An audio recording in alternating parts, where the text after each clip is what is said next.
आचार्य राधा चेतन स्वामी ने कहा कि नारायण की पूजा करने पर लक्ष्मी की स्वतः ही प्राप्ति हो जाती है।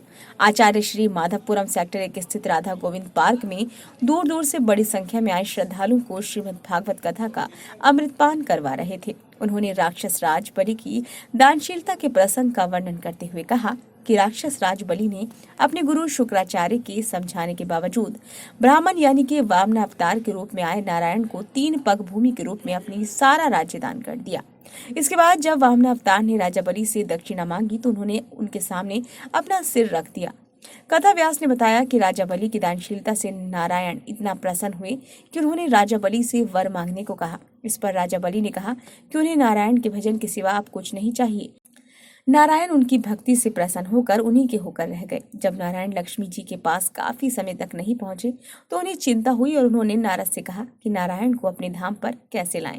इस पर नारद जी ने कहा कि वो बहन बनकर राक्षस राज बलि के पास जाएं और उन्हें राखी बांधकर नारायण को उनसे मांग ले। लक्ष्मी जी ने वैसा ही किया और स्वयं बहन बनकर राक्षस राज बलि के पास बहन के रूप में गई।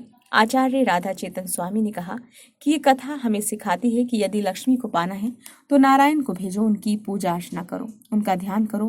गोविंद को अर्थात नारायण को भजने पर लक्ष्मी स्वयं पास चली जाती है।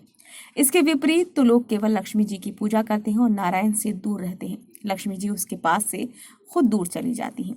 इस अवसर पर आचार्य राधा चेतन स्वामी ने गंगा अवतरण की कथा सुनाते हुए कहा कि एक तरफ राजा भगीरथ ने वर्षों तक तपस्या करके गंगा को पृथ्वी पर लाकर अपने पूर्वजों को तारा, दूसरी ओर आज की नई पीढ़ी को गंगा के महात्म्य के बारे में कुछ भी मालूम नहीं है। इसकी मुख्य वजह संस्कार विहीन शिक्षा है।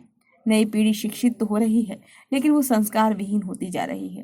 यही कारण है कि आजकल पारिवारिक मूल्यों का हनन हो रहा है और परिवार टूट रहे हैं। उन्होंने राम जन्म और श्री कृष्ण जन्म के प्रसंगों का भी वर्णन किया। इस अवसर पर वासुदेव एवं कन्हैया की सुंदर झांकी भी निकाली गई। आज के यजमान ललित जैन, मंजू जैन, राजेश अवस्थी, अंशु अवस्थी रही। अवनीश अवस्थी ने आचार्य राधा चेतन स्वामी के साथ वृंदावन से आए मोहित भारद्वाज, अमित भारद्वाज, अभिषेक शुक्ल एवं दुर्गा प्रसाद ने श्रीमद् भागवत के मंत्रों का जाप किया।